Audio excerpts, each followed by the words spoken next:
Your presence humble as we know how, asking that you will order our steps on today. We pray for those that have authority over us, that we will make the right decisions concerning those that's in the county, that's in the community. In Jesus' name we pray, amen. Amen. Amen. Pledge allegiance to the flag of the United States of America and to the republic which stands one nation, under God, indivisible, with liberty and justice for all. Madam Clerk, roll call, please. This is a regular meeting of the Hendry County Board of County Commissioners being held on Tuesday, March 27th, 2018 at 5 p.m. in the County Commission Chambers in LaBelle, Florida. In attendance are Chairman Mitchell Wills, Vice Chair Emma Bird, Commissioner Darrell Harris, Commissioner Michael Swindle, Commissioner Carson Turner, County Administrator Charles Chapman, County Attorney Mark Lapp, Deputy Clerk Anita Bichelle. Thank you very much. We're going to move the awards and appearances up to the front. So we've got several we're going to be doing tonight. The first one we're going to have is a proclamation. It's for the Purple Heart. Mr. Abney, if you would please.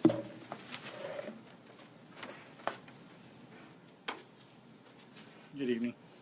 Sir. I'm going to read this into the minutes.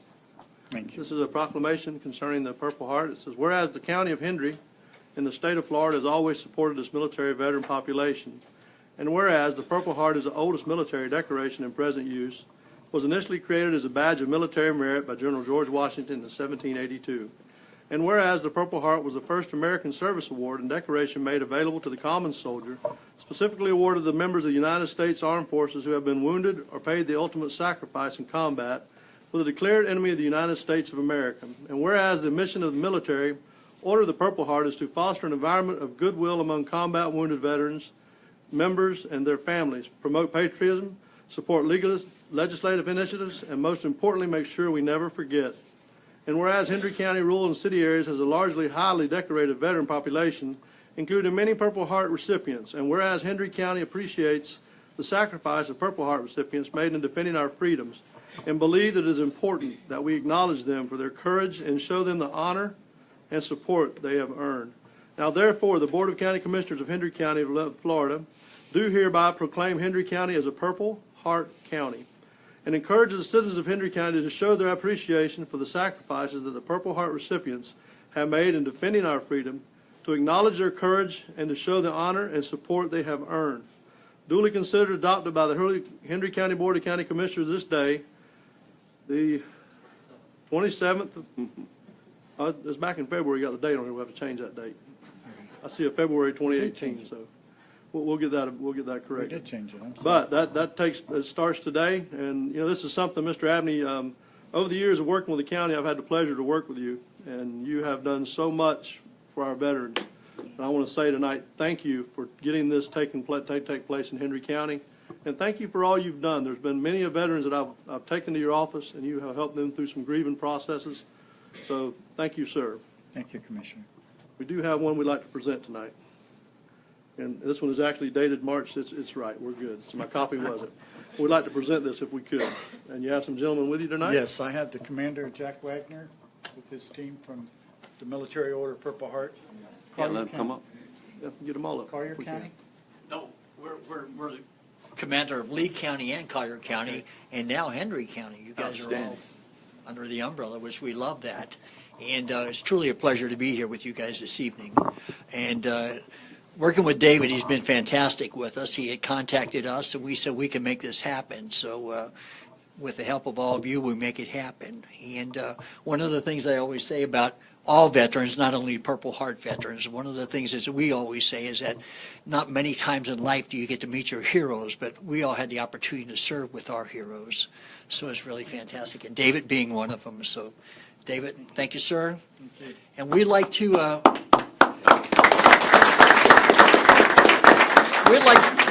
you can take that, and then we'd like to make a presentation to Hendry County Commission. We made a plaque for you guys. I have to put on glasses as the age, gentlemen. But it says, the Military Order of Purple Heart, Chapter 696, would like to express our grateful appreciation to the Henry County Commission and their constituents for your support in proclaiming Henry County, Florida, a Purple Heart County. In doing so, this Henry County Commission's proclamation further recognizes and honors our combat wounded veterans residing in the county of Henry in the state of Florida. This is from the executive staff and membership of the Military Order of Purple Heart, Chapter 696, on March 27th, 2018, of Lee County, Collier County, and now Henry County. And thank you so much, guys. And you want me to present this to you, or you want to give it to these guys? Y'all come up front. Why don't you We'll come up? stand. Yeah, Dave, why don't you? Fantastic. We'd love to have you guys come up. Yeah, let all your group come Come on stand up this here, way. yes, Oh, sir. stand this Yeah, way. yeah. Yeah, if your whole group could get in Dave, front would of you, us, please. you want to hold that right there and take a picture in the middle of us? There you go. Again, thank you guys so much. Thank you so much, sir. All right, right here, 1, 2, 3. Did you say smile? Julie, do you need it adjusted at all? No, we're good.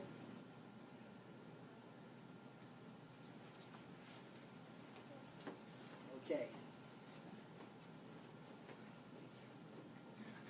Again, thank you, gentlemen, very much. Thank y'all for being here. Thank you, sir. Appreciate it. Thank you for your Thank you, service. sir. Take care. Again, Commander. Love your hat. Why is Hey. it different? Is it, Thank you again, brother. your hat is different. Thank you, sir. Thank you very much.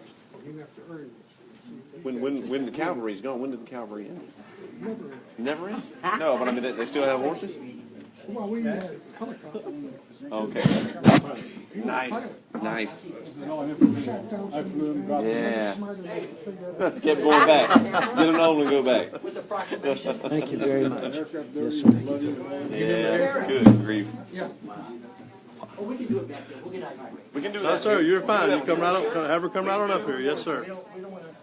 No, sir, you're fine. Let her come right on up. Turn around. We're going to take your We're gonna stand for that one. Yeah, let's stand with her. It might, I like it it. might be boys I like like we it. talk to each other like that. All right, 1, 2, 3. He was a helicopter pilot. You got to forgive him. Thank you, gentlemen. Thank y'all. Thank you so much. Yes, sir. Good to meet you. Welcome aboard. Thank you. Thank you. We'll do it. Thank you, sir. Yeah, yeah. Yes, sir. Wearing them. Sir. Yep. Thank you, gentlemen. Safe travels. And thank you for your time. Yes, sir. Pleasure meeting all of you. You bet. Again, we have one other that we're going to do at this time. Most of you know we lost a gentleman in our community this week that meant a whole lot to it. He was a very special person. He helped many over the years, and many knows that. He's been a pillar of the community and an amazing man. For those of you that didn't know him personally, if you just sit down and talk with someone for a few minutes, you'll know him personally. Preston done an amazing job this morning. He said he was a servant, and most of you know that Don Davis was that. We're going to honor him tonight with a proclamation. Proclamation reads, a proclamation of the Board of County Commissioners of Hendry County, Florida, honoring the late Don Davis. Whereas an individual may stand out during a lifetime due to contributions to their community and the needs of others. Whereas such an individual was Donald Don Allen Davis, born in Fountain, Florida, May 25th, 1935. Whereas Don was raised in Panama City, Florida, and graduated from Bay High School, the class of 1955. And whereas Don served his country in the United States Army proudly as a corporal in the late 50s. Whereas Don moved to LaBelle in 1964, started one of his many businesses, and also started serving the local community and civic organizations, such as the LaBelle JCs, as president. Whereas Don was one of the founding fathers of the Swamp Cabbage Festival. And whereas Don served as president of the Greater Chamber of Commerce of LaBelle, he raised the money himself to build the Chamber of Commerce building, which still stands today. Was voted Man of the Year in 1992 for his efforts. He also served in the Lions Club and the Rotary Club. Whereas Don served as county commissioner for Hendry County for 14 years in the 1970s and 80s. More recently, he was elected to serve from 2012 to 2016. Whereas Don believed in providing for recreation for the community's children, his commitment helped establish the Davis Pratt Park with fellow county commissioner Don Pratt. he served on the Henry LaBelle Recreation Board. Whereas Don was an active entrepreneur, he started and sold many businesses through his many 50 years in LaBelle, still owned Don's Steakhouse and the Big V restaurant. Whereas Don was instrumental in the growth of the community that he loves so much, he is remembered fondly for his coined phrase during his elected service, "I am for the people, and these people need a voice." Whereas Hendry County lost former Commissioner Davis at age 82 when he went to meet his Lord and Savior on March 22, 2018 in Lehigh Acres. Whereas Don is survived by his children, Ricky Thibodeau, Patsy Bostic with Doug, Terry Gail Armstrong and Stacy, Paula Sue Hall, Kimberly Perkins and Chad, Alda LaBelle, Sister Carolyn Davis of Panama City, 12 grandchildren, 22 great-grandchildren. Companion Shirley Dooley and the mother of children, Iris Davis, as well as nieces, nephews, cousins, and very dear friends. He was preceded to death by his parents, brothers Carl E. Davis and Daniel Wayne Davis, his sister Peggy Ann Davis, and nephew Ward Facer. Therefore, it be proclaimed by the chairman of the Board of County Commissioners of Hendry County, Florida, that Donald Davis is hereby accorded this memorial of the board's great respect, esteem, and appreciation for his lifetime of contribution to the citizens of Hendry County. Be it further proclaimed that the Board of County Commissioners of Hendry County does hereby express its sincere condolences, sympathy to the family of Don Davis for its loss for a beloved family member. Be it further proclaimed that in honor and memorial of Don Davis, the board hereby proclaims the annual May 25th will be known as Commissioner Don Davis Day. This day is the celebration of his life that was certainly well-lived, rich with service to Hendry County, Florida. That's entered into the proclamation today. Once again, he was an amazing man. So those of you that didn't have the opportunity to know him personally, just talk with somebody for a little bit and you'll know Don Davis. He was an amazing man. So we wanted to honor him today. You need to, if you vote on that. Make a motion Vote to on approve. that. said I'll second. resolution. Motion made by Commissioner Turner, seconded by Commissioner Byrd. Any further discussion? All those in favor? Aye. Opposed? Motion carries. Thank you. Okay, we're going to move to the consent agenda. We had it pulled C3, and we'll visit that shortly, correct? Can we get a motion on the rest of the? I'll make a motion to accept the consent, pulls C3, and what about E1? They said they had a revised version of that. Do we need to pull that, or? No, the revised one was sent out to all of you, and so it's just to be clear, you're approving the revised version of E1, and then also you got a revised version of G1, so from Ms. Okay, Emily, so just you're approving the revised ones of those. okay, let the motion reflect that. Second. Motion made by Commissioner Harris, second by Commissioner Turner. Any further discussion? Seeing none, all those in favor? Aye. Opposed? Motion carries. Which is going to take us to the awards and appearances. But we're going to be moving to B on that. Yeah, we do have C1 that was pulled for sorry. individual Go back discussion. to You C1. received an update of the satisfaction of mortgage as authored by Sabrina M. Guest, Housing and Social Services Manager. If there's any questions, Ms. Sabrina is in the audience this evening for any further clarification that may be required. Motion to approve. Second. Motion made by Commissioner Turner to approve, second by Commissioner Harris. Any further discussion? Seeing none, all those in favor? Aye. Opposed? Motion carries. Okay. Now we'll be moving to B, under awards and appearances, trends and code enforcement. Good evening, Commissioners. This agenda item is a follow-up to a request by the board a couple months ago.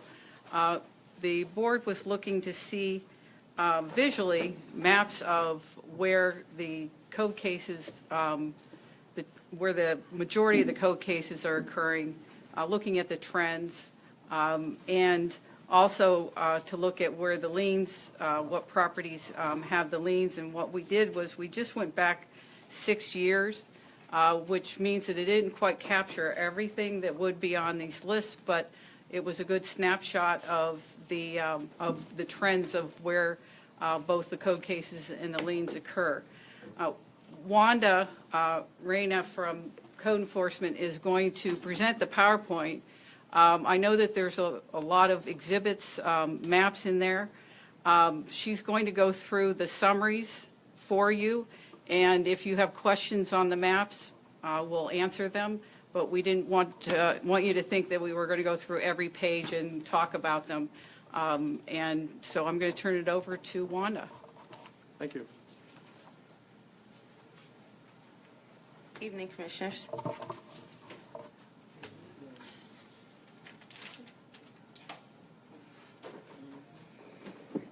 I've provided you all packets, and we're going to go ahead and go over the liens first. Can we move you forward just a little bit? Yeah, I can turn it a little bit, that's fine. Okay, from 2011 to 2018, there's been a total of 297 liens, totaling $114,930. The liens on these properties range from $280 to $6,660. And you'll see the breakdown from each year. And below the chart, where you see the breakdown per year, it's the liens in specific areas. So for you commissioners in your districts, you'll be able to see how many liens are in your specific areas. The 297, is that total liens or just the liens you collected off of? That's total liens on these properties. But you didn't collect on all of them, right? No, But you don't know how many you didn't collect it on? not at this time, but we can find that out. Oh, okay.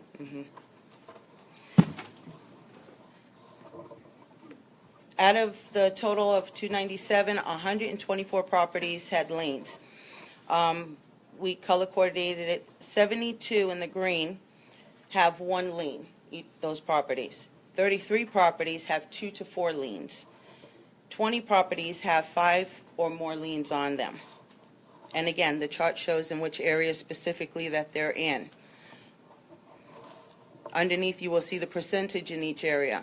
North LaBelle, 17, West LaBelle, 0, South LaBelle, 10%, Port LaBelle, 11%, and so on.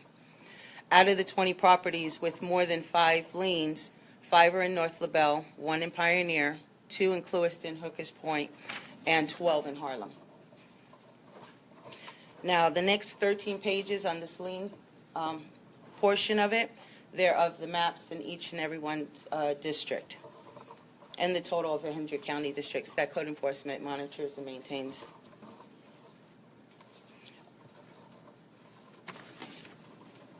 Any questions? Real quick, the ones with 5 and more, what are, we're just not getting any satisfaction on those? We're getting correspondence back on them, or what's actually going on with those? I see one there on the first page. If you go to the back, it kind of breaks down. This is a short summary, but to give you an example, past the maps, you'll see lien places of these properties. For an example, below is a list of the properties that code enforcement is maintaining for mowing violation. 4 of them are already benchmarked at over the 3,000 for possible foreclosures. These 4 properties, we pulled these out specifically. These 4 properties, we didn't get a response from property owners.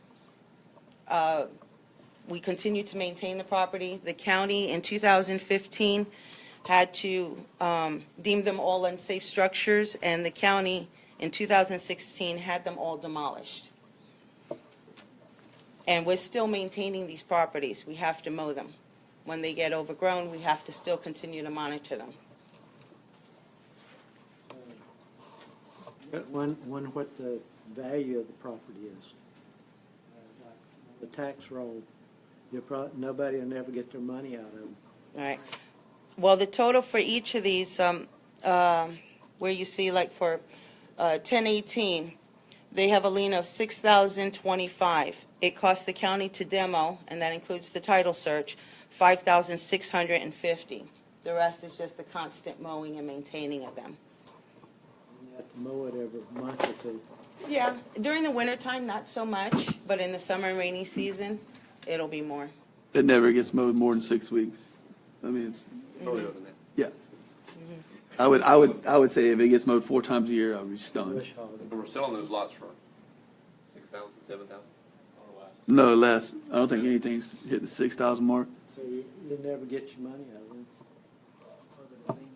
So I think the moral to the story of we never get our money out of it is that we don't let it get to that condition prior to taking action. Or am I missing something? The reason I'm asking the same thing, if we're doing it over and over and over again, where does it stop? Yeah. And what do we have to do to make sure that we don't get to this point on all of our properties? Well, let me go back to, Mr. Chair, if you don't mind. So, Ms. Wanda, you said that our lien amount total is 114,930. But back in November, when we got our original report, August of 2017, the county had 399 liens on 145 properties. So what happened? Was that just a longer snapshot, if you will, a longer chronological time period? As I stated in the beginning, this is only a snapshot of the last 6 years, so there will be some of those properties that were included in the last calculation that are not included in this one. We were just providing a snapshot, so for discussion. What was your basis, Ms. Emblish, for just choosing this year? I mean, obviously that's, I don't know how long that one went. And, you know, there were 21 properties with liens totaling over the $3,000 mark on that one. Plus we had a range that went from 13,160 to a low of 40 in that initial report. This one is a low of 280 to 6660. So I'd love to know, you know, I want to see what is, obviously we don't have a current best management practice as it relates to this. And there must be a couple of them that are out there. And then all of these numbers, like the 114,000, that's without interest, correct? Do we have any idea what the interest would be? No, I don't know how much is in that number. No. But this is supposed to reflect total. Okay. Because in the original report that we received, Charles, it was 160,000. Well, it was 159,382 without interest. And I want to. Would you like? We can come I back. think that this is a great start. I think this is a great start, and I think that we ought to try to. I think we ought to try to slay this beast to begin with, and then as we bring these to resolution, then I think we look back. So with that being said, I mean, because there is no sunset, right, Ms. Emlich? That's correct, and I think that with Mark had brought up in a few meetings ago, you knew I'd pull you into this, didn't you? Talking about what the tipping point is for foreclosures and at what point in time is it worth it, and the efforts that you have to go through in order to foreclose on these properties, because that's the end game. The dollar, so when you say is it worth it, you mean is the dollar threshold that we're going to have to incur from a cost prohibitive from a standpoint of what we're actually going to recover? Yes. And I want to reemphasize that right now, our code enforcement officers could potentially be viewed as a toothless shark swimming around the county that's gumming the heck out of people with a letter. You know? And I don't want that, because I don't think that gives you any ability to change the overall outcome of a neighborhood. Well, and Wanda can probably speak to this better than I, but the amount of code cases that we open per year equal this almost the same amount that we close per year.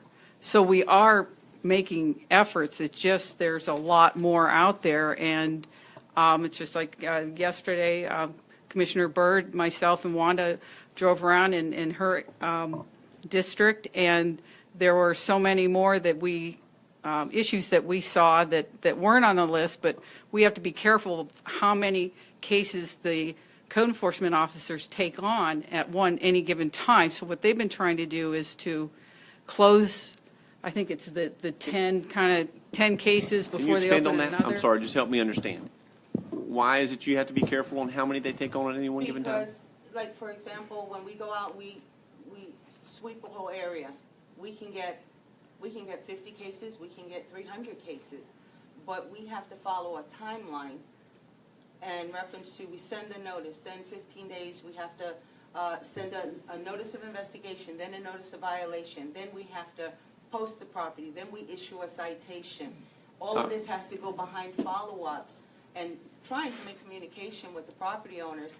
But what happens is if you have, let's say, 100 cases, you've got to stay on your timeline and then prepare them for court, or they come Okay, into compliance. I see. It's not that you don't want to open the cases, it's that you don't have time to deal, but with a certain number at a time is what you're trying to say. Exactly, There's exactly. only 3 officers, and 2 are actively out in the field, So- and then we have a supervisor who, she's also on the field, but she's also has, administrative Helping with duties. these reports. For instance, like yesterday, they might have gave a citation for the grass being cut, but then once they cut the grass and go back, then they have to go back because there's trash behind the grass.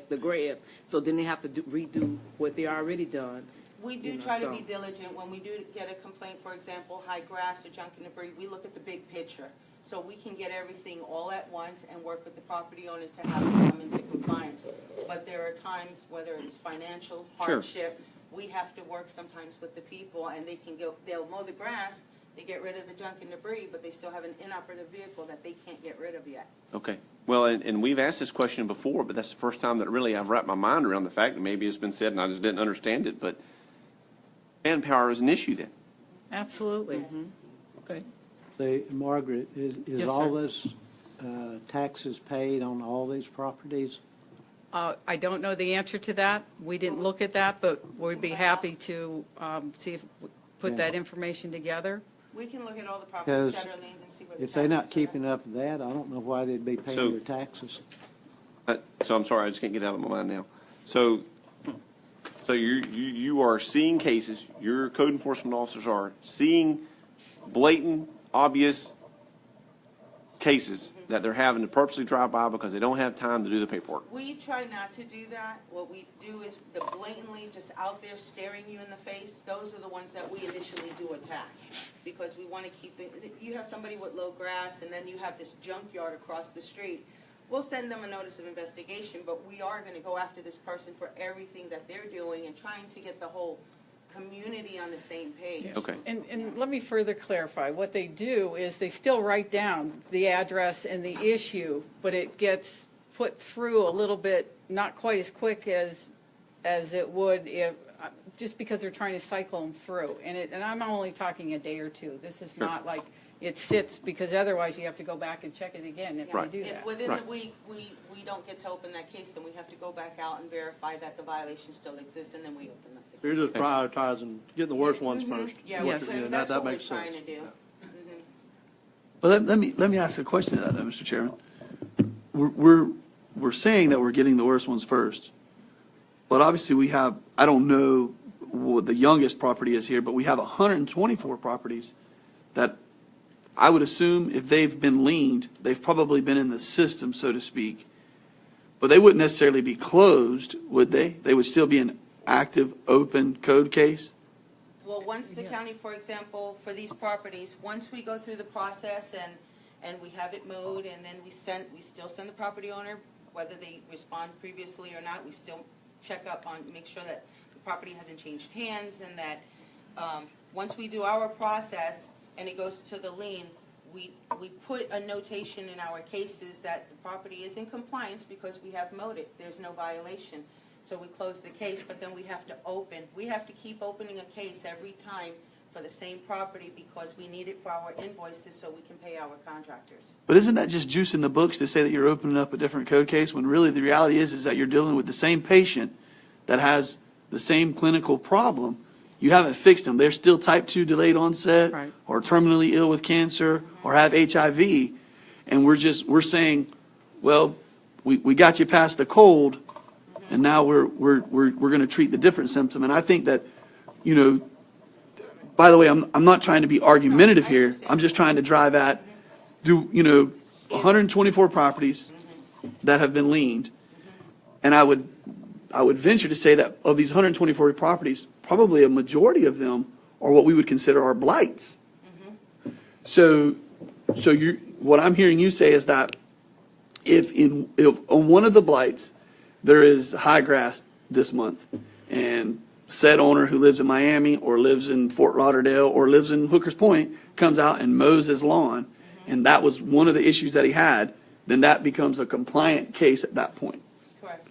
Even though there's a dilapidated home on it, and there's, No, there's a dilapidated home, there's a separate case. This Car is on blocks. Yeah. yes, No, if they have multiple violations, an unsafe structure, high grass and junk and debris, he comes and he mows his grass, Yep. that case is closed. He cleans up the junk and debris, that case is closed. That unsafe structure, that case stays open and it stays addressed. And the reality is that those three different things that were at that one address, that's three different code cases, as y'all call it. Correct. Okay. And when I go through, it will kind of clarify some of your questions when I go through the code enforcement. So, Mr. Chair, then that, to me, further drives that I think prior to us, Commissioner Swindle devoting more dollars and resources to having more boots on the ground, I think that we just need to start assessing a little bit more aggressively, how are we closing out and how many actual code cases are being opened versus what is that one property or of the 124. I mean, in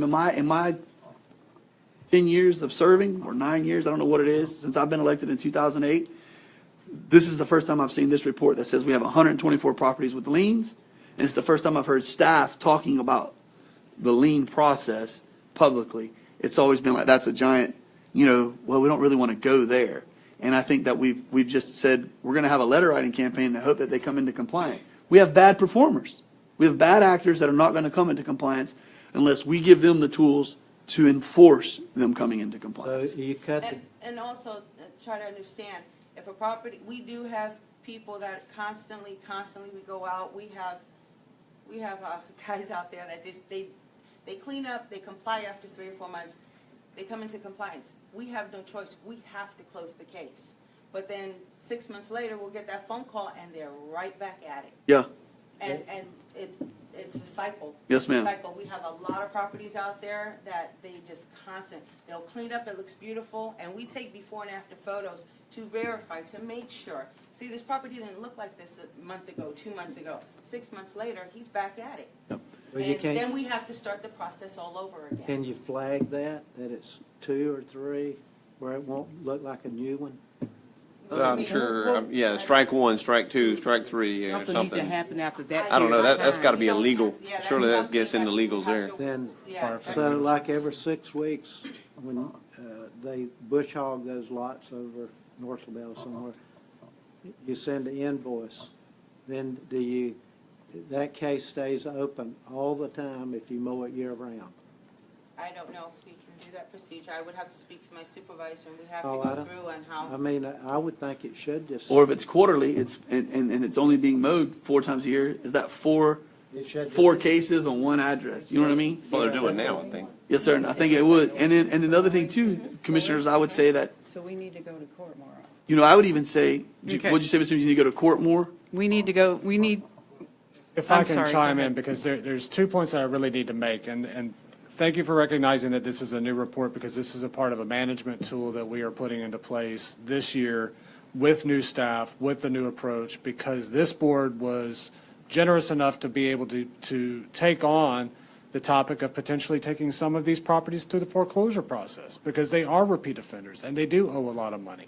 And there's another effort of being able to validate what we've been doing through the court system. So putting teeth into the gumless animal that is out running, that is code enforcement at the moment, is the entire reason for this report. That's why these 20 properties that are highlighted in red, these are the ones that I think, honestly, we need to figure out what's wrong there. Yeah. We're investing a lot of public taxpayers' dollars into some extremely bad actors, and they need to straighten up, or we need to go through the foreclosure process and cause some pain. Now, that's wildly unpopular. That is a little bit big government in what we're saying. But these folks are taking advantage of the system. They're tearing down the value of their neighborhood. They're hurting their neighbors' property values. They're hurting our tax rolls. We need to address them as the bad actors. Move to the yellow codes after that, then the greens with the ones, and start cleaning it from reverse engineering to increase our batting average. Does anyone disagree with that? No, and Margaret, I think we need to go to the judge more often. yes, So- sir. Nobody wants to go to the judge, but we need to go to him and get him going. And we need to, and is that, which judge is that? Is that Judge Cuff? County Cup. judge, yes. I think he needs to understand that I mean, he's a member of our county. And I get the whole hardship talk, and I get, but 20 more properties with 5 or more liens, and I don't know what the chronological time frame associated with that is. Right. 5 members that are policymakers for the commission, I think it's hard for Commissioner Byrd to tell someone, I don't know what the new backside of Harlem is called. I don't know, our gardens or the front, but it's hard for you to tell a young couple or maybe someone that's been there forever since it's been established, I need you to help fix this neighborhood whenever there's 3 properties that have been, looking the way they've looked forever. Mm-hmm. Same thing for Commissioner Turner in Original Subdivision. Mm-hmm. Whenever, there's a trailer that's been burnt down and there's grass that's waist high and a fence that's just horrible, and that starts to bleed into people's DNA, is what I'm saying. I mean, there's study after study of the broken glass syndrome, And so, Mr. Chairman, I'm not trying to cut a report, especially I can imagine the hours that it's taken to go into this, but I would like to ask this very direct question. Ms. Emblich, Mr. Chapman, what would you like to see this board do to help you facilitate the 20 properties having action put into those? What can we do to help you with that? Well, I would say the first thing that I would go to is looking at the foreclosures on the properties and seeing if it's worthwhile. Again, we did discuss the fact that that's going to cost money to go through the process, so we've got to look at what that would equate to and whether, but at this point in time, I think what you're telling us is no matter the cost, we want to start doing this. I don't know if I'd say no matter the cost. I'm sorry. I'd like to interject with that. We're very soon going to be gathering this board together for a budget workshop by the second meeting in May. Within that, I'm going to have a very honest conversation. We're never going to make money out of code enforcement. It is always going to be an expense item. It will never pay for itself. We need to set our expectations on that from a policy decision-making standpoint, period. How much money do you want to invest back into the community for everything that we know that a quality neighborhood with clean properties, with nice trim lawns, adds back to the tax rules from a community philanthropy position or benefit is the return on your investment. So if that's going to be this board's value, then the foreclosure process is one tool in the toolbox. But the second is, if we're not beginning to see the benefits of going through the court system, and I have no problems with County Judge Cup whatsoever. He's a real swell dude. But at the end of the day, if we're not seeing the results because we're not communicating or maybe we're not going through the process quick enough, we need to look at investing in a special magistrate. The city of Clewiston does this, and they're having some success, albeit they have a different philosophy than we're developing. But there's some options that we need to discuss over the next few months as we put together the 18-19 budget that you need to keep in mind. I'm going to ask staff to continue to do these type of maps and code them very really, and I know it seems like I'm stealing out of the Sterling method here, and that may give some of you little shudders, but we need to focus on the reds. We need to get them cleaned up. Then we can move to the yellows and the greens and just keep that going as a matter of policy and investment, because we're not going to be able to clean all of these up in one fiscal year. I guarantee you. It's going to bog us down and process. So we need to have that expectation conversation, look at the budget, what tools can we add, and then look at manpower and complete volume of what we're willing to attack within a calendar year.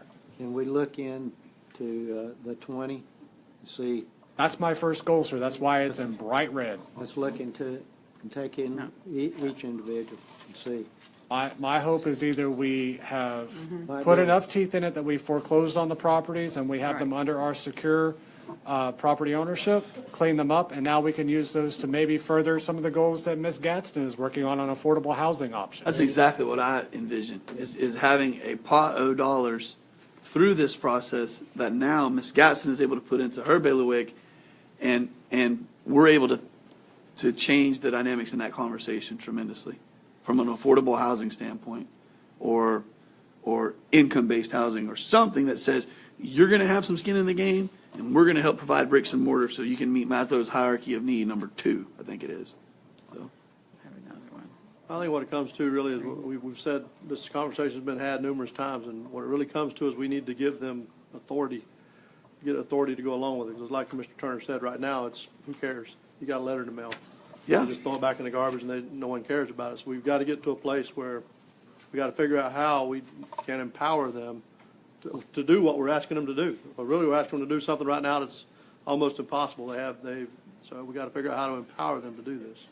Very unpopular. It's not the political savvy thing to do in a midterm election cycle, but it is the right thing to do for the community at large. And so going with that informed consent before you, I'm encouraged by this. This tool is going to help me be able to monitor, because now I can see exactly what's happening in a very color-coded, easy way, because I'm not that intelligent to read in between all of the different spreadsheets. But now we can actually all monitor together in our neighborhoods and help police it. We've got one or two out there I know that spin before the judge, and everything looks the same. You ride by that yard, everything looks just like it did 2 to 3 years ago. So you're saying everything in red, that means they have 5 or more liens, right? Current open liens. They've got grass, they've got a car on blocks, they've Well, got you metal know, piled up. I have to say though, from a year ago to now, I can see the houses and I can see what's in them. I can see the yards. I can tell they've been there. You know, they have done an awesome job. But she, like I said, once they get the grass cut, then she realized they got cars and boats behind the grass was another step. So, And we're talking with our contractors. They basically, at one time, we only have just the riding mowers and the guys for trailers to clean up. But now we're getting some new contractors that are coming in, getting insured. And some of them even have bush hoggers. They have bigger trailers. So we can do bigger jobs. I had one contractor, he went to a property and he mowed and he called me up. He said, there's tires, there's this, pick it up. We'll take care of it, just pick it up. And so now the contractors are being diligent. We're showing them what we expect out of what they do. So this way, when they go out and they mow it and they mow it good and they weed. They don't just mow the property and leave all the weeds, especially if there's an open fence or a residence on either side. They're starting to put more care into it, and we're trying to get more community. And a lot of these contractors, they all live here, they work here, and this is what they do. So it's their livelihood. So they're taking it more seriously. And we're being stern on them in reference to, you bid a job, this is what you need to do, this is what we expect. It's up to them what they bid, and then we take the lowest bid. So that's keeping in mind and staying on top of them, cleaning up areas. okay. So It have made a difference. It have made a difference. Mr. So Chairman, thank you. you know, with that being said, I know that we were at least 1, but maybe even 2 years where we didn't even have dollars in that fund to be able to perform demolitions, you know. And you remember that Yeah, time? it was, yes, 15,000 was what they had. Yeah. And that goes for a handful. Two or three places. Yeah, it's So we've been able to double down on that. You've done some of those this year? demos, The yes. current demolitions? Yeah. Yes. Yeah, Yes. Good. and anyway. So, Mr. Chair, I mean, if y'all are adamant about going through the report, I'm all about it, but I think that we just nip it in the bud and we're able to review this on our own. We have this as a tool to review. We ask staff to bring back to us what they think, unless they have a couple silver bullets that they would like to discuss right now, on what we can do to help facilitate, is it 20? yes, 20 Yeah. weeks, yes. 20 reds. We need to look at those first. How do we fix those? And what do y'all think the timeline is for being able to address those? Is it a year? Is it 6 months? Is it, you know? Well, we'll look at it. After We'll they, look at it, we'll have to research all the properties, see where they stand at, and then from there, we'll get a better picture. Right. Because we're probably looking at a smorgasbord of issues, right? We're Yes. looking at some that are dilapidated structures, some. Some are, well, mostly it's, for those 20, I would have to look at it. Kelly's the one who Yeah. got all You're- the numbers, and she works with all the liens, so she'd be the best one to tell you what type of Fact- 20 are. The fact that and there's so on. 5 there, you know that it is a smorgasbord, and it's people who have zero concern They're that it's thumbing their there. nose. That's right. You'll also be able to see if there's any And also- tax liens. Yeah, we can check the tax Yes. lien, but also some of these properties, the property owner, even though it's in their name and it's under an estate, it's hard to find who that property, who somebody passes away, Right. who's the sibling or who's the beneficiary. Yep. And it's very difficult. Right. You know, we're So such we do our due diligence and try to find out as much as we can, and we go, if a sibling lived, let's say, in West Palm, we try to track them down. And even if we have to just send them a letter and saying, hey, you know, Yeah. is this your family member? We'll go that far, just so we can make contact. Once we make contact, then we can go somewhere. But these properties, Nothing. Letters come back, nothing. Yeah. And we're such a small community to maybe if you can get the names of the property owners, maybe we can reach out and get you a little bit more information to them. Yeah, some of them would work that way. I would only just add one thing, that if you do have a chance to go through this report between now and maybe the end of the week, and you would like to talk to me about it further or to the code enforcement team, I want to go to the code enforcement section of it and just point out that we wanted to be able to establish what our most common violations are. And we know that to be mowing, horticultural, and work without a permit. So that's maybe an education campaign. That may be us changing hours of when we go out with building inspection and code enforcement together in tandem. We've done some of that already. We've had some successes. But wanted to make sure we picked out what those frequent flyer miles are as far as the types of violations. We also know which areas are also more frequent, but then it goes down into drilling into the maps. And this is where we would love to have one-on-ones with each one of you to say, do you know these properties that are in red and yellow? Is there a contact or a relationship with that person that we can start with maybe the velvet glove? I mean, they've already been banged up pretty good. They wouldn't be red or yellow otherwise from the code perspective. How can we get them out of the red, shift them into the yellow, shift them into the green, and eventually get them into full compliance? Because there's some neighborhoods, not so bad. They're mostly green. Anybody could get a green violation on any given day for something. Maybe I took a trip, or maybe I'm unemployed. My grass got high. I got behind. But when you start getting that yellow and that red category, that's when we really need to either build a relationship with that person, find out what's going on to get them compliant. Maybe they need help through the United Way. Maybe they need help through a church group. Maybe they need help for some other reason. We're not absent of hardship cases in this community. And by no means are we trying to make a dollar off of this. We're just trying to have community pride and to move our communities in an upward and progressive fashion. So if you guys could take a look at that, get back with me, ladies and gentlemen, and help me figure out how do we turn those reds into whites. Would really, really love to have that conversation. And I'd like to add one thing to that. And a few years ago, I believe Ms. Simblage did a pamphlet, and it was about the permitting process and the to-dos and not to-dos. Y'all remember that? And you still have them, right? But my point that I was going to make is... We have flow charts that show the process and what happens at each step. So, But we also give handouts. When we sweep in neighborhoods, it doesn't matter where we're at, whether it's our designated areas we're assigned to, and we're being proactive. By the way, we are proactive and reactive. We don't just wait for the phone call. Sure. We go out and we sweep the neighborhood and the community, and we have flyers. We have from waste management. We get whatever information we can, and we also have our own brochures that we hand out for contact numbers for planning, zoning, engineering, and we give them all this information, even if they don't need it. If we stop them in the street, we just tell them, hey, we give them extra. And how many of y'all, there's what, 300 or so on your staff? How many of y'all doing that? Just us, all three of us. 3. Oh, not 300, it's 3, right? Yeah. Well, I was being funny, but yeah, so there's 3 of y'all for 40,000 roughly people, right?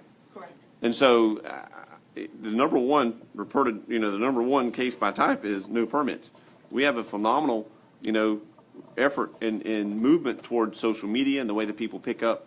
And our permitting process has gotten easier. We're saying that we are browbeat y'all to death, and y'all do a phenomenal job at getting them through fast. We've dropped fees, and so surely through education and some outreach on that as well. So let's attack that by a column and make sure that we are touting that every chance that we can. The to-dos and not to-dos, and what do you need a permit for, and let's make it a streamlined process so that they can get it. Yes. Which y'all do anyway, but I'm just saying it ought to be an educational outreach to address that. Let's drive that number down. Right.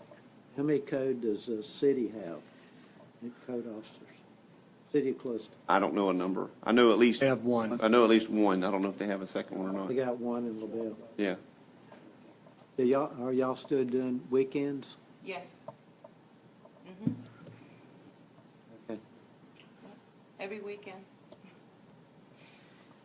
With that being said, I think we really just need to take these and come back to you. So thank you, Ms. we Wanda. appreciate all the work you did a put great into job. this, and this is Thank going to be y'all. educational for us as well. So thank y'all very much. And while we're on the subject, if you don't mind, a little sidebar.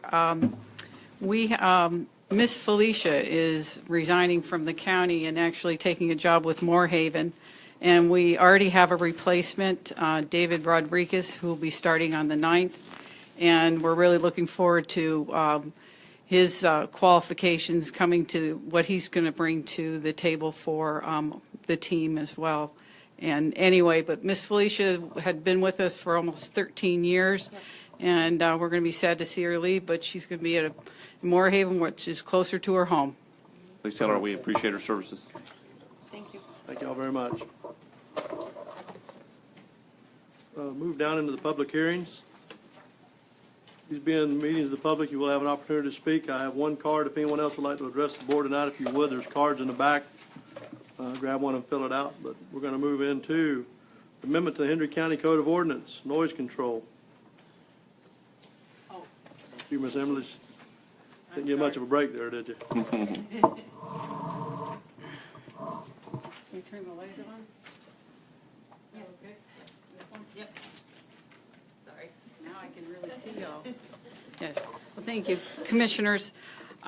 As I had sent you an email for a revision to the original agenda item, we had been working with members of the public, stakeholders, on the amendments to this, the noise control regulations, and that's why we had that revision.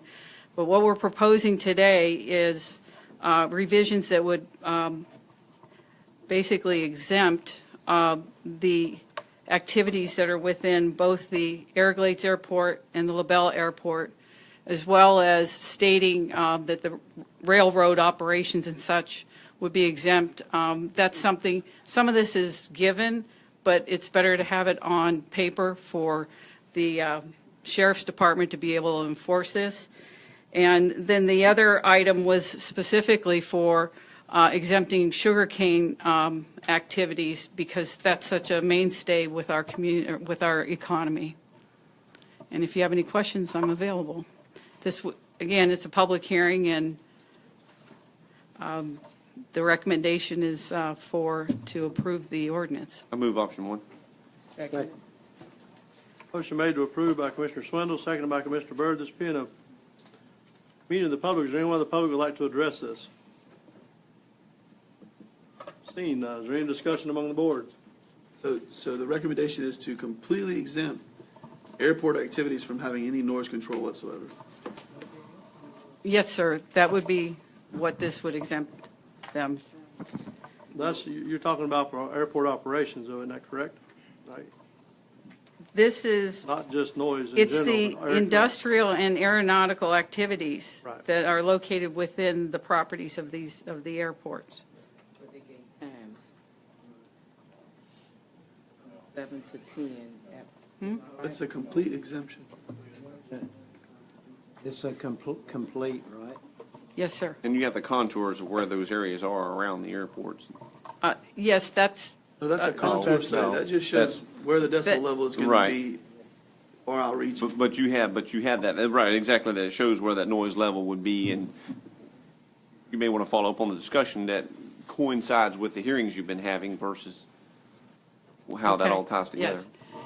Speaking to that, we, as you all know, we're conducting a land use study for the properties that are around the Everglades Airport, getting ahead of the curve to determine what uses would be appropriate and what locations, looking at the compatibility, primarily looking at the fact that residential, for example, wouldn't be compatible right next to the airport. But those noise contours that you're referring to do define the areas where we would be looking at limiting various uses.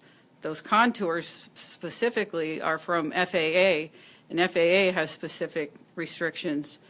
So the 65 DNL would, at that noise contour, there would be requirements for anybody that wanted to build in those areas.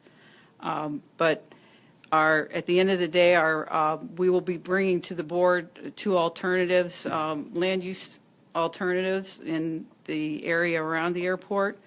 And then staff will be looking for direction on which way we want to go, as in whether on types of future land use map amendments we might want to look at, or creating an overlay for the area, so we aren't necessarily changing the land use or the zonings on the properties that are in that area, but we're affording them an overlay, somewhat like the West Hendry planning overlay that's in the northwest area of the county, and and somewhat like the sector plans that we have with the Duda sector plan and the Southwest Hendry County sector plan, where you have basically an overlay of uses that they can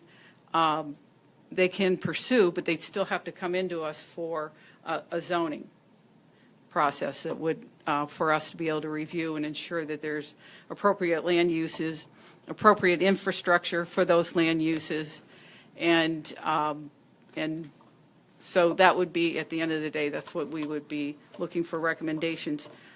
We have our first deliverable to the Department of Economic Opportunity on this effort due this Friday, so we will be posting that initial report that talks about the assessment of the property, and also highlighting or summarizing our community outreach meetings that we have conducted, that included 1 with the property owners and 3 with the public in 3 different locations that were nearby the subject area.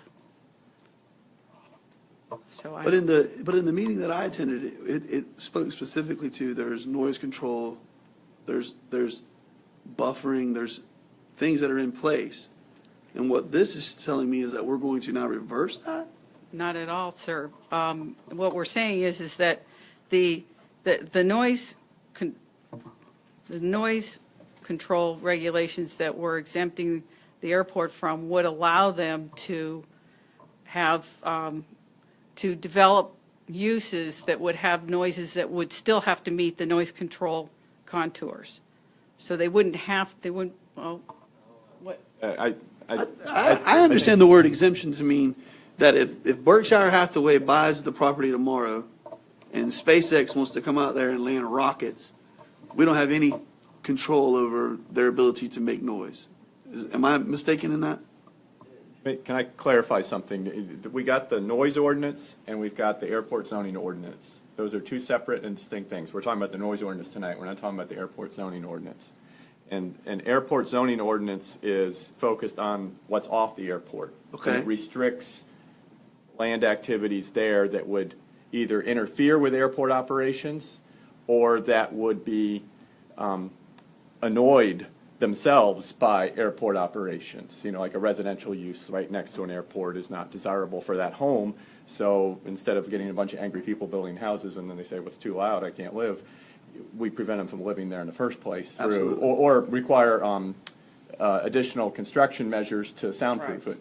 And so that's the airport zoning ordinance. It's not what's happening on the airport, it's what's happening off the airport. But not what's being vetted right now. What's in front of you now is the noise ordinance, which is talking about the airport activity. When does it, when might it violate an activity on the airport, violate the noise ordinance? And this is saying an airport activity would never violate the noise ordinance, and thus there'd be no code enforcement action taken against the airport or sheriff's office action taken against the airport to say, well, you're too loud. No, this would say they're not too loud. Separately, though, you've got your airport zoning, and that's a separate matter, and that's mostly what you were talking about there. Was Well, the they're not airport. going to build subdivisions all around it anyway. Who wants to be? That's why the two somewhat interrelate to each other. They're 2 separate, but they have somewhat It's commercial. So a good example is that one of the potential businesses wants to do jet engine testing, you know, and so they want to be able to do it and not worry about, you know, the folks around there complaining, well, I hear jet engines. Well, that's the purpose of having an airport just do testing facility.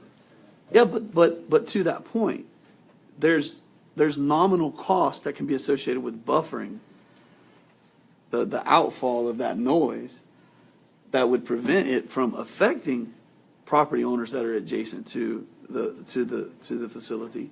And in doing that, they're still utilizing the property, they're still doing what they need to do, but they're not causing everyone in Montour or Flaghole with a north blowing wind to say, we're going to blow up the phones right now and yell at the county, and the county has no ability to say, hey, we need you guys to engage in talking to jet engine testing company X.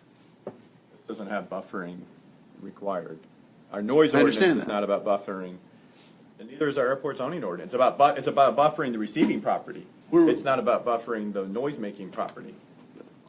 Is not there a time limit? I thought in the meeting they said that.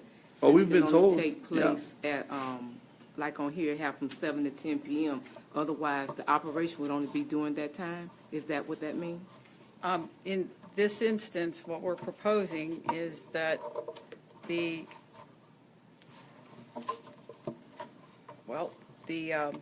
noise ordinance for the timeframes, since we didn't exempt them from the timeframes, I guess, Mark, they would have to meet the timeframe. No, if you no, don't there is exempt no it, time away frame with it. restriction. The only time frame restriction is in A, and that's for construction and agricultural activities. Right. E Sorry. is middle of the night. Right. If it's on an airport, it's allowed to Full go. operate. Full go. That's what this Yes, I says. understand, and I had the meeting also, that it was a time frame. Well, Fred Ford has told me specifically that, they're going to do things at night. They're going to, they're going to make sure that, they're not going to affect and the volume of planes and all this stuff. I thought that was mainly at night. Yep, that's exactly right. Well, it's all well and good that they said that, but if they don't, and we pass this tonight, there's nothing we can do about it. And the people in Flaghole's gonna be blowing your phone up. Because they're gonna be close enough that, like you said, with a good wind going across that flat area, they're gonna get blowed out of their front yard. Kinda like I was doing when they was having big concerts. Not good. We gotta be careful with this noise ordinance stuff. We need to make sure that we're kind of staying consistent. We start giving too many grants here and there, next thing you know, we're gonna have no handle on it all, and Sheriff's Department can't control it because we gave a special permit, or we gave an exemption, so we really need to think about these exemptions before we just throw them off the table. Well, I don't know, I mean, I guess we need to be grounded, Ms. Imlage and Attorney Lapp and everyone. Let's help me understand. I think mainly with regards to the airport, you're talking about landing and jets taking off for the most part, or a jet engine testing facility, which is going to be sounding like a jet taking off. That's the whole premise of the airport. Are we now saying we don't want that noise there? No, not at all. What we're saying, what I'm saying, Commissioner, is that your ability to mitigate that can occur. There are mechanisms. There are ways that you can mitigate that sound escaping. They showed us a contour map that shows decibel levels reaching to X. But now, if you're going to exceed that, then you need to have the tools in your toolbox as you develop their property to be able to do just that. And in the event that there is a strong, easterly wind or strong westerly wind, and said project is being developed on the leeward side of that, I think if you going in say we're going to have no ability to affect anything that's going on out there, well, now you've just opened up Pandora's box to say it's a free for all. We're going to do whatever we want to do. And listen, you may say, well, Carson, you're completely being ludicrous right now with your discussion with SpaceX and someone acquiescing the airport and all that. SpaceX is landing on a barge in the ocean. It's not outside of the realm of possibility in 2018. That they get zeroed in, and now they're wanting to land something like that. Bad example to use because it's too far-fetched. Okay, then I go back to they're testing now a 3-turbine system that doesn't even operate today, and there's a hard north wind blowing. We're going to be chastised if we've not put in there your decibel level can sound like the University of Florida's football stadium whenever the Bayou Bengals are in there and it's fourth down and they're into the closed end zone on the north end, but it has to be just there. It has to be enclosed within that area. It can't be just an open air facility that is able to go at it. So just so I understand, you're saying out of the decimal contours that we've seen, yes, sir, they ought to operate within those contours. And if they're going to operate higher or outside of that, then it ought to be up to that company to contain? These I decibel. think that's what I'm hearing Commissioner Turner say. If I may clarify, the noise contours have to do with the planes landing and Right. departing. Right. It doesn't have to do with any of the other activities that could occur on the airport property. Okay, And so this to speaks that to point, Ms. those Embers. activities specifically, not just the planes coming and going. And to that point, I think that the noise contours as I've seen it presented, is what the public is under the impression of. That's what the acceptable level, and that's what we can anticipate the noise expansion reaching beyond. So you're saying any activity ought to follow that contour that we've seen, is what you're saying? I kind of think if it doesn't, now we're getting outside of the scope of what we've said we're going to be bringing into the airport. Because can you imagine something being louder than a jet landing? Well, landing's not loud. Okay, landing Taking off and or is allowed. taking off. Taking off is the loud part. Both of those are very, I think, by the way, people are crazy when they say that, because I fly a lot, and it's loud as hell whenever we land. I don't know if anybody else experiences that. Maybe I'm not on the right planes as everybody else, but it's really loud when they throw that thing in reverse and stop it. But I digress. Once again, what I'm saying is that in the maps that I've seen presented, there's a contour. It says it's going to be X out, further from the airport, and I'm good with that. I think everybody has seen that, and they're good with that. But I think what I'm been presented and what I've read is that we don't want to have any ability to control any of the noise coming off of the airport from this point forward whenever we do that. That's what this says. That's what this says. Yes. And listen, if we all understand that and we're moving forward, then okay. But I just think that I think that we ask the question: do we anticipate anything louder than that, though? I mean, what else could they bring? No, we don't know, and that's a good point Commissioner Turner brings up. That that's the whole point, is that we want to create the aura and the momentum that there's things we don't know that's going to want to be there. And Commissioner, don't you think any company that is trying to protect their bottom line, but they're doing that, if they know they don't have to do it, then they're not going to. They're not going to do the mitigation. Whereas if we have it built in that they just simply have to mitigate to meet those decibel levels, and they can't reach beyond what those contours show, because our main point here is we want to land and let jets take off that are carrying cargo, right? That's what we've all agreed to, that we want to see this facility to get developed into. So now I think all of pertinent industries around that should be geared towards that, Ms. Embledge, and then whatever those decibel levels are reaching at, that's what everybody should have to stay within those confines. And that's a loud reach. Still. Pretty loud. Yeah, it's really loud. That's a lot. But I just can't imagine somebody being outside of that. But to say hands off, it's carte blanche, whatever you want. Right. I think that's a bit of a red flag. It makes me wonder what could, it makes me contemplate what could potentially be out there. I mean, listen, when I'm at my house in Hookers Point, and the trains are switching the tracks, and or they're putting one on or off, and you hear them go in and the wind's blowing right, you hear every one of them, we've all heard that. When the mill releases whatever energy it releases, I don't know, and you hear it blow, you hear it, we've all heard it. Those are sounds I've heard my entire life. It makes me happy. I love it. It's like the same smell. It's cash money, baby. People are getting paid, and they're paying for a house, and they're putting babies through school. Same concept with this airport. We're going to have jets landing and taking off. I'm good with that. But I don't think that we should just take the ability to have any constraints on it and remove that from us. So, Mark, that's my... Can you tweak that? Can we tweak that? Well, absolutely, you can. It sounds like you want to, I would recommend that we table this tonight, and that we go back to the drawing board and bring something back to you that reflects what we've heard tonight. Want to make sure I'm suggesting the right procedure. Is that correct? right, well, if you can continue, if you want to make it a little bit quicker, you could continue to a date certain, so. Let's continue to the first meeting in May. We can get it done then. And we will, this is one of those ones I'd like to vote to move it forward like we did with the ATIO group, to where we almost say it's approved based upon, and it's just meeting the same contours. But I think y'all have the marching orders and understand what we're doing, and I'm not going to push that out there because I know that makes y'all uneasy. But I think that's what you work towards, is that we know there's a goal of landing and jets taking off and this, that, and the other.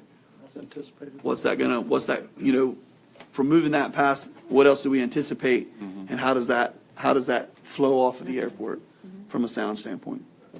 So if I can state what I think the motion is you want to make, is to continue the public hearing on the ordinance we've been discussing to the meeting on May 8th. I'm sorry, no. Let's go April. We're only in March.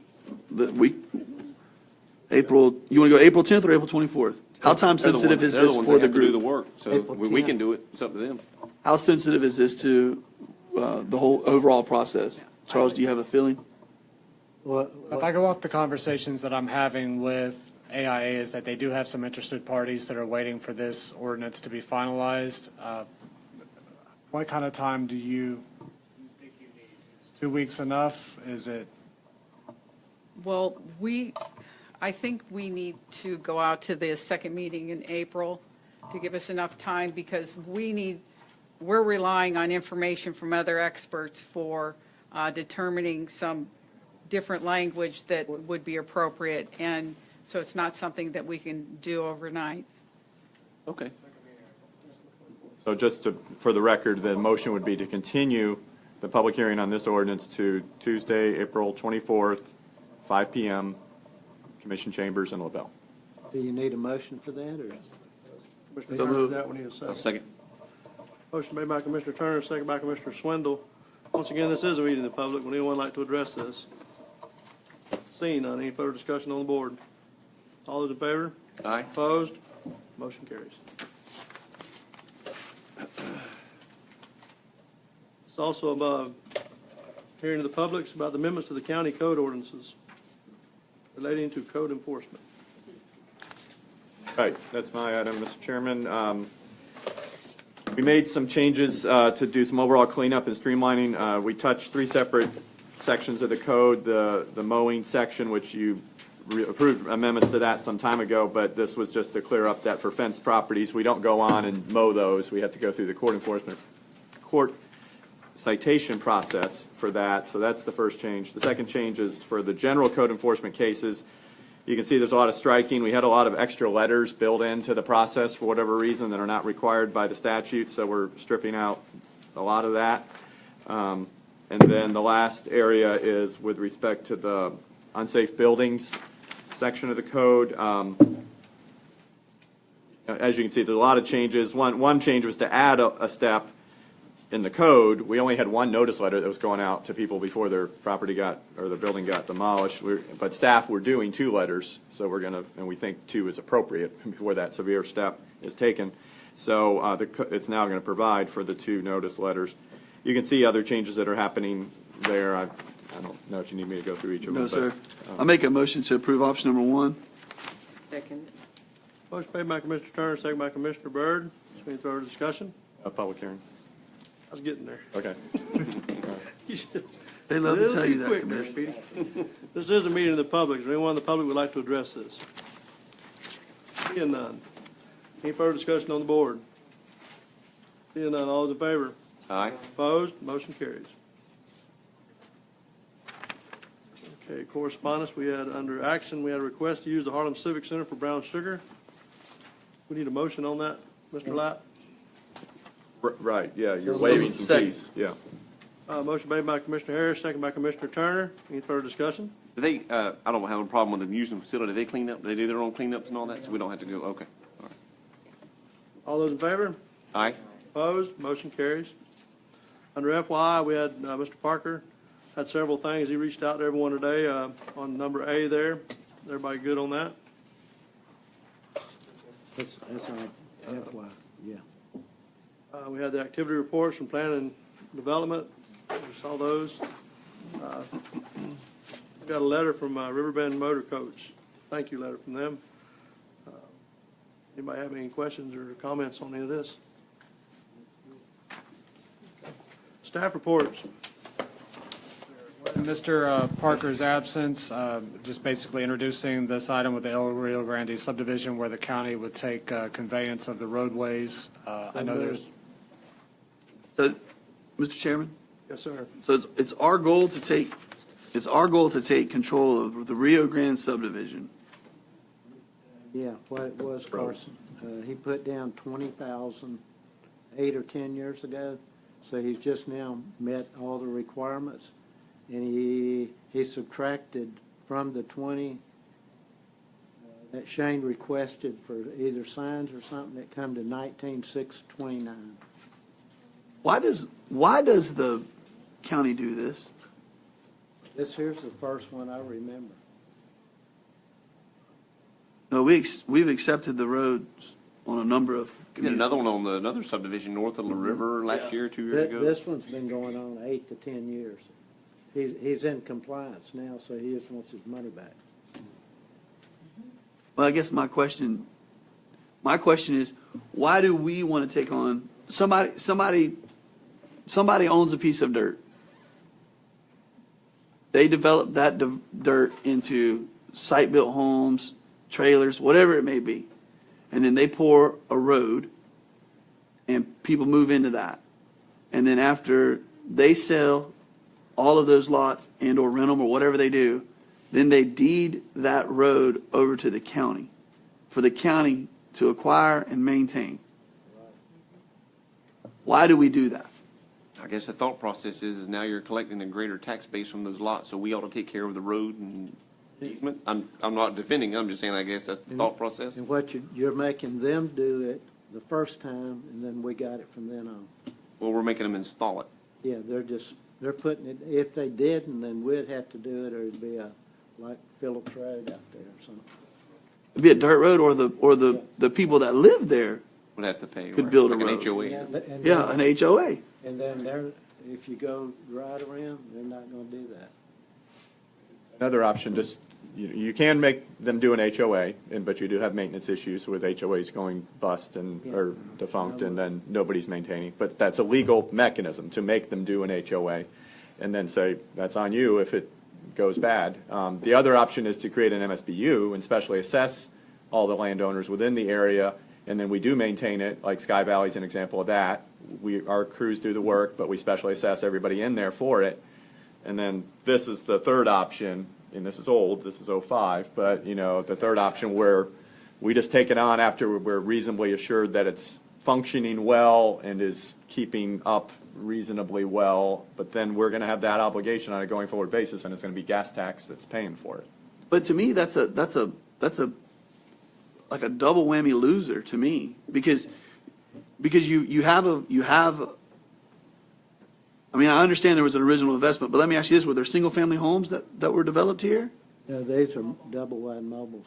So then it's like a triple whammy now against the county, because if you look at the value of those homes versus appreciation versus what they're putting back to the tax rolls, it's not a winner. Fall off to nothing. It's not a winner to the overall bottom line to the county. And my district is full of this, and so you go to Pioneer. I don't know the name of that neighborhood that you drive in on Henry Isles, and it's to the left. But yes, there's something like that. It's something Greenwood Forest or something like that. And I guarantee you the county doesn't have those, and I'm not going to ask the county to take those on. I think Shane would want to put my head in a guillotine if I asked that. It's not considered as private roads? But why is this not considered a private road? I think it is. That's what I thought it was. This was platted to the county at the time that it was approved, and then the maintenance surety bond was put in place per the code. And now what they're saying is it's been a reasonable time. So this was something that was already established. Back in 2004. This is an older mechanism. This is not a newer technique like an MSBU or an HOA. Are we bound to do this one then? I think we are, but then you I think we consider- definitely are.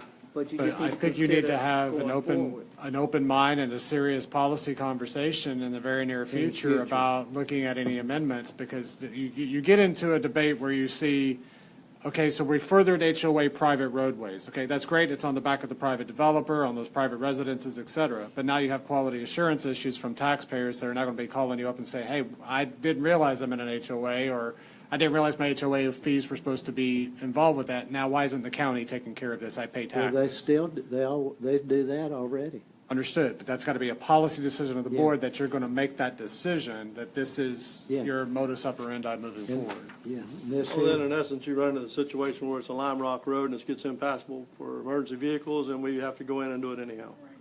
A lot of Pioneer was that way before. We had to, go in and bring it up to par. So since some of the roads we still have are going to be the same issue, once it gets impassable by emergency vehicles, our taxpayers are going to say, I'm paying you taxes if you can't get an ambulance to my house. look at Phillips Road.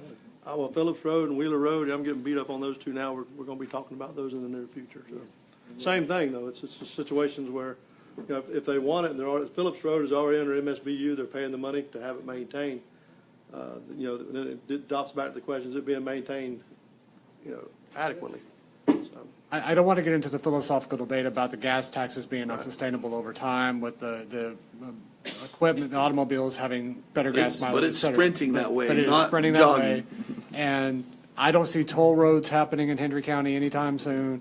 MSBU's might be the way to help solve this as new subdivisions come online, or we begin to see higher density residential subdivisions, et cetera, where we're not getting FDOT grant dollars for arterials and collectors only. This is something the board's going to have to tackle in terms of looking at our mix and blend of our taxing portfolio and how we're paying for these services. I agree. So do we have a motion to accept? Okay, a second. a motion made by Commissioner Harris, second by Commissioner Turner. Is there any further discussion? The only discussion I have, Mr. Chair, is that as this comes to us moving forward, that we have that we start to look at our in-house policy of how are we going to accept these types of roads and or infrastructure onto the backs of the county. I recommend, Chair, that we make sure that they bring this back to the board so we can discuss it, because this was already put in place, so you have to go ahead and accept it, but we need to think about, like you said, moving forward on the decisions That's that 8 or we 10 make years here. old. We can look at the future. Any further discussion? All those in favor? Aye. Opposed? Motion carries.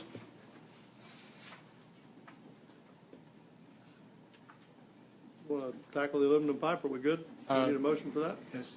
We do need a motion. This is a little bit unusual for this large of a purchase to be coming to the board in this manner, but we are basically out of inventory for culvert pipe. So moved. Second. Thank you. Let me ask you this: why does that have to come to us? This is something. I mean, y'all as a staff.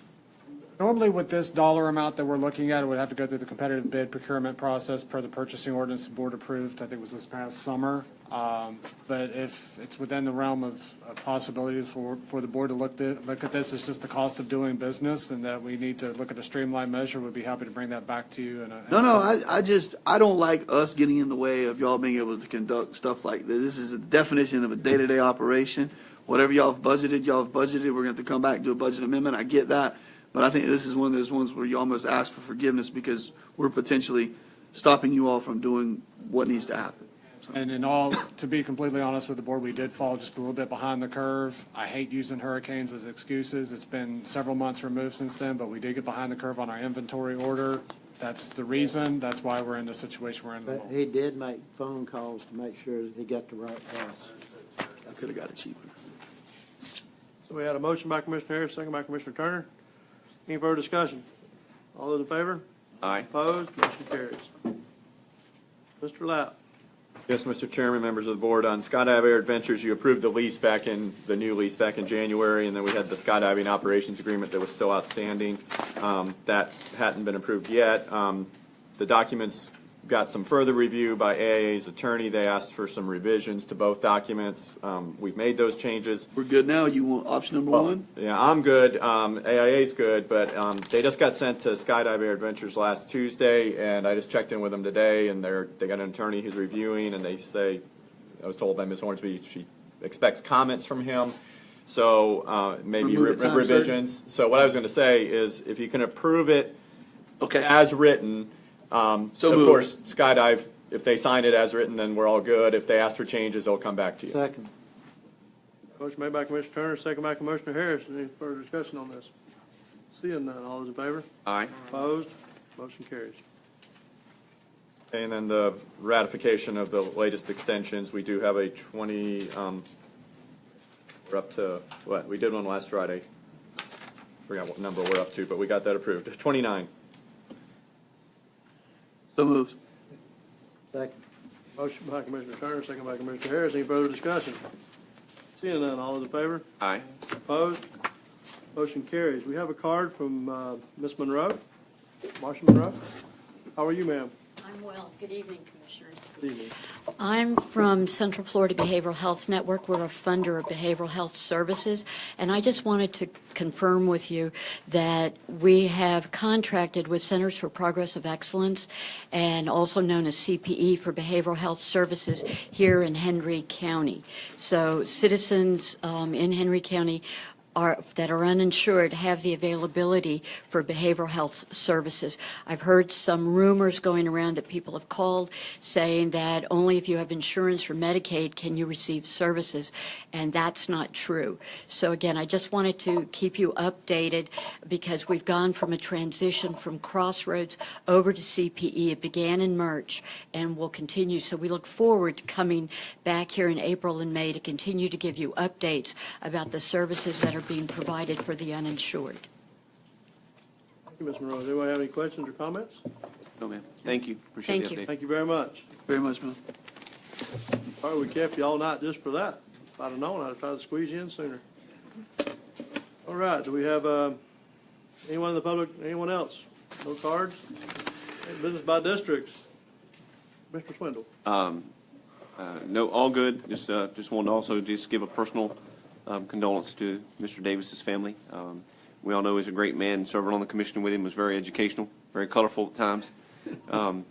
Some very colorful education that I received from him, and he'll be sorely missed and always remembered. So I was glad I got to serve with him. Bird? I too send my condolences to the family. Just got to meet him a few years ago. Did enjoy him. You know, you can sit back and look and think about some of the things that he said, but God knows best. I would like to say to Ms. Morgan, I'd like to thank you. I did a roundabout with them, as I said earlier, and it went well. I do see the changes in the community. I do see the cleanup. I do understand that it's a process, so I want to tell you thank you. The other thing I'd like to bring to the board attention is that we talked about it maybe a year or so ago. We need to start prioritizing things.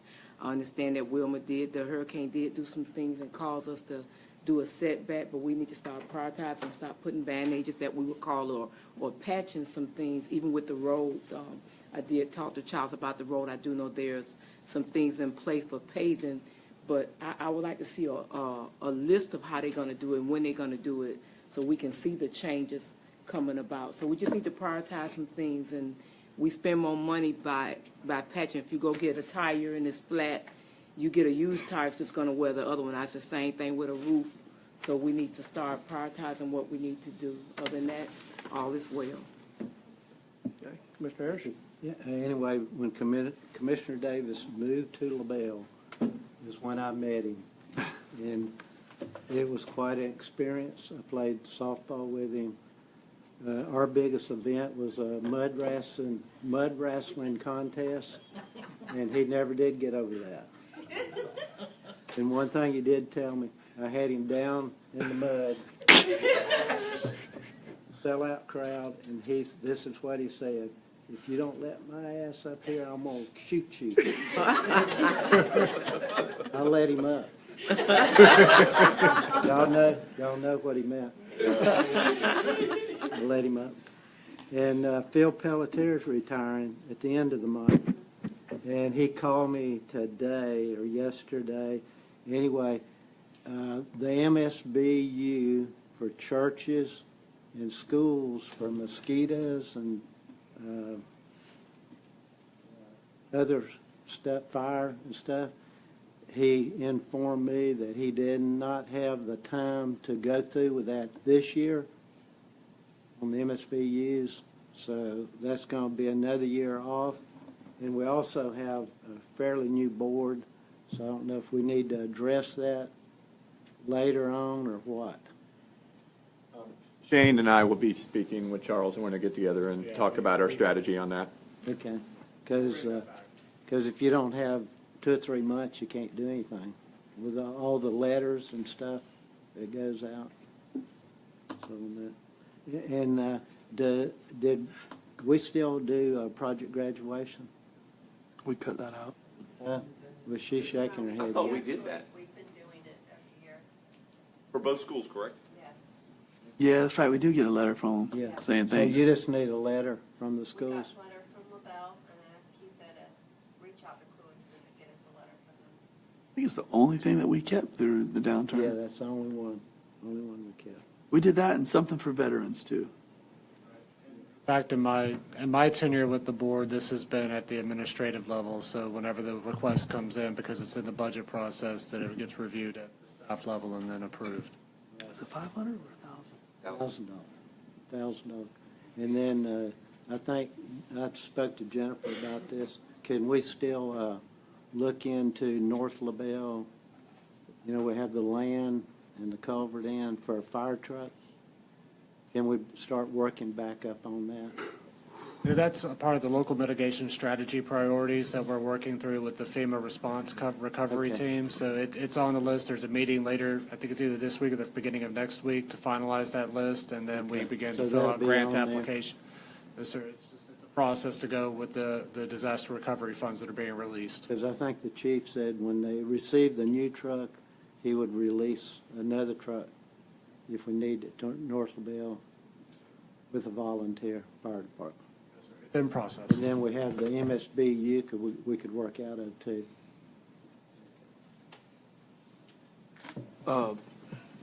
Charles, I think that, you know, we're in negotiations to potentially do some subcontract work with Harry Pepper out at the C-43 reservoir. I think you should reach out to Libby Pigman. They have a very large barn that I think is scheduled to be demolitioned. That's out there. It's red iron, you know. Like a Dean building? Sir? Like a Dean building or something? Yeah, you know, like a Tyson Steel building or something like that. It's just an open air barn. But it seems like I remember the discussion on the post Irma that we didn't have a way to stage multiple EMS vehicles, you know, that we felt were in a safe area. And I just thought that when I drove by that was the first thing I thought of, was that for a nominal fee, you could retrofit that facility.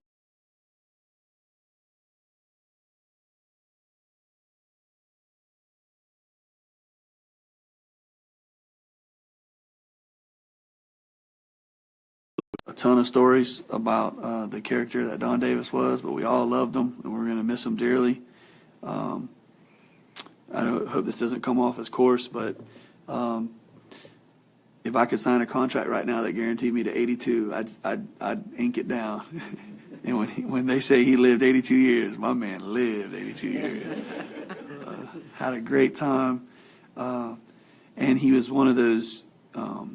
We don't have a lot of these dinosaurs that are around today with us, but they mentioned it today in his service that his handshake was a contract, and right, wrong, or indifferent. And he shared 2 or 3 stories about how he took a loss on a deal, but he told somebody he was going to do that deal, and he did it. And I don't think for one second that he was telling me that story to get me moving on one way or another, be it building a golf course or whatever he wanted to do. I think he was telling me that story because that's what kind of a man he was, and that was impressive. So that was a great honoring of him today. I thought it was a very nice service, and it was amazing to see the community respond to him. So that's a light that has been extinguished, and we're going to miss him for quite some time. I was happy that the commander was able to work with Mr. Abney to get us part of the Purple Heart process. I hope that they will reach over to our brothers and sisters in Glades County and get one more county in the fold. I look forward to having the conversation with regards to code enforcement. I think that we can really move the needle as it relates to our communities and show a tangible difference to our communities and the people that want to see Hendry County look better and feel better and perform better. So there was one other item I wanted to ask about, which was, Charles, what is the status of the joint meeting? Well, 2 items. The status of the joint meetings between us and Glades County, and can we make sure that their school board is engaged and knows about it, and our school board is engaged and knows about it? And then also the Farm Bill Summit that Commissioner McKinley has saddled up for the National Association of Counties. I think that if any of you all could attend, it would be a great opportunity to network and show the prowess that South Florida has as it relates on a national scene from an agricultural perspective. So, They're going to be in Palm Beach. yes, sir. The update on the joint meeting with Glades County, first of all, I will be sending invitations at the direction of the board to the school boards in Hendry and in Glades County. And With respect, I would also like to have permission to include some of the other partners that I've had conversations with as well, which includes Florida Southwestern State College as well as Hodges University, if that please have them at the table. The meeting is set for Thursday, April 5th, 5:30 at the Emergency Operations Center here in LaBelle. A part of that discussion is a follow-up, which was a request from this board to enter into an interlocal agreement with Glades County for the exchange of $20,000 to hire a staff person to run the training center. Just got word from Mr. Carlisle today that they still have not received comments from their attorney in terms of our interlocal agreement. But in verbal conversation, he did indicate that they had identified $20,000 of Glades County funds to match our $20,000 commitment.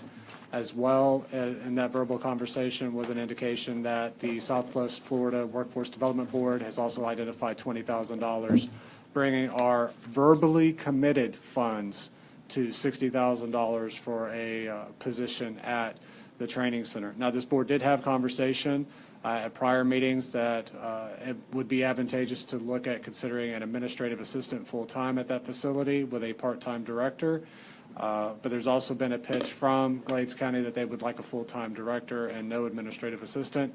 That's something that we do need to have a conversation about at our joint meeting, particularly given that we have not executed an interlocal agreement that has committed our funds contractually.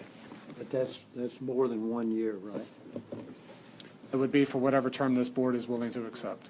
Because if you commit for 1 year, that's not long enough to ever get anything moving over there.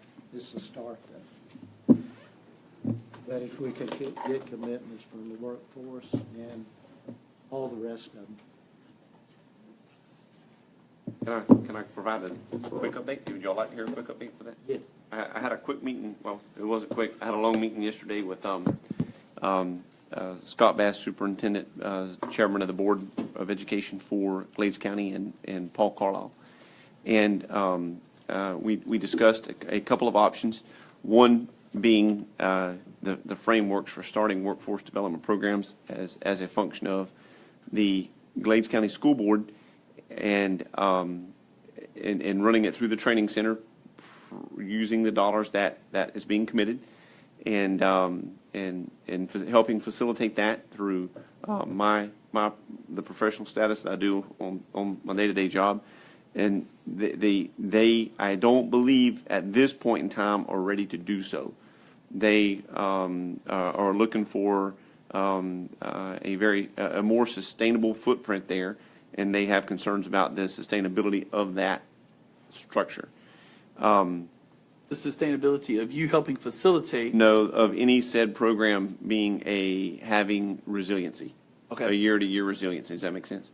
Because they don't think the volume's there from a clientele needing to get? They're afraid that the volume will not represent the funding mechanism that it would take for it to be self-supportive over a period of years. Okay. So they're afraid of that. And maybe they're right. I mean, that's a very legitimate and conservative, type of approach, and I certainly can see that. They are wanting to focus their efforts toward getting a post-secondary type institution to have the footprint there. So that's when we spoke yesterday, that's how we left it. And they're going to move forward. They're going to talk with Hodges. They're going to talk with FSW. They're going to talk specifically with FMTC, because there are some certificated programs that can be put there that would accomplish some goals that they want to do. So again, I'm more than willing to help them, and we'll help them with those processes and facilitate some things that at least I know that can help with that. But I just want to proceed cautiously, and I don't want to commit any dollars to us until we are sure that it's a benefit to the workforce development of the region. And if they're just going to contract it to another facility, then I don't know that we need any financial input, because at that point in time, those dollars are going to flow based on student participation. Headcount, that's right. Exactly. And them providing the resource. So That's now right. they're going to get that reimbursement. That's right. That's right. So Commissioner Swindle, do you think, though, in the conversations that we've had, that we're at least helping to generate some energy on? I think this so. subject? I think that the biggest takeaway yesterday was that probably was one of they felt that it was a very productive conversation. and that they feel like, and they see options, they see tangible options moving forward, and they have the opportunity to pick and choose and move forward with a tangible goal in mind with said provider. They've done that all along. They've been doing that all along, but with some nuances now being a little bit differently. I'm trying to encourage them from my standpoint to go ahead and do a memorandum of understanding with the school district, and allow the school district to be the person that's controlling the dynamics of what happens and calling the shots, and then making that context there. And Mr. Carlisle's absolutely in agreement, and that needs to happen, because running an education center doesn't need to happen through a county. And so I think that it will take on a little bit different approach and context if it's done under the auspice of Glades County Schools looking to contract through said agreement to a provider there. Absolutely. So anyway, I just wanted to make sure you guys are up to date with that before we stepped into our meeting next week. And there could very well be even some more information in hand by then that would help everyone understand. Commissioner Swindler, do you think, off of what you just alluded to, should we maybe give it a couple more weeks? Should we maybe postpone? I think that they're willing. I mean, they were aware of the meeting yesterday. I think their school board now is fully aware of the meeting. I think extending an invitation would certainly be, the right thing to do. I would love to see those. We may want to think strategically about inviting players to the table yet with regards to FSW, Hodges, and who, because there may be some competitive spirits in the room at that point in time, and we don't want to shoot ourselves in the foot, but we can have that conversation later. We're going to cater the meeting, right? Yes, sir, we can arrange that. Yeah, you were hungry at the last one. I was hungry at the last one, number one. Number two, We'll arrange that. is can you contact them personally, not just an email, not just a letter? I'll call Okay. Superintendent Bass myself. Okay. And Superintendent Paletti. Okay. All right. Yes, before we move on, I just got a text. I know they're looking, but I want to thank the city of Clewiston. They understand. Something they did. Outstanding. Okay, and to echo the board, Commissioner Davis is going to be missed by many. He's touched a lot of lives here. I've known him since I was a young boy, so I was probably too young to see the mud wrestling, but Mr. Harris was picking on me today, so I just thought I'd throw that out there. I probably was a little too young, but I probably would have enjoyed it because I played basketball with him, and don't do that. He pulls the hair on your leg and everything else. So. But at any rate, Commissioner Davis was a huge asset to Henry County. And I've told many people, and I'll say it again here, public record, that he was one of the best commissioners we ever had. I've said that many times, and I'll continue to say that. So I had a lot of great respect for him, and I really, really feel like we're going to miss him a lot. So as far as the district goes, things are going well. We're still moving forward. I'll be there bugging you guys tomorrow. I've got a lot of calls on code enforcement. And it's a good thing because they're wanting code enforcement. I'm not getting calls complaining. I'm getting calls that want code enforcement. So we're heading in the right direction. We gotta be able to button it up and keep moving forward. So thank you all for all your work there. And really, that's it. Anyone have anything else? Meeting adjourned. Awesome.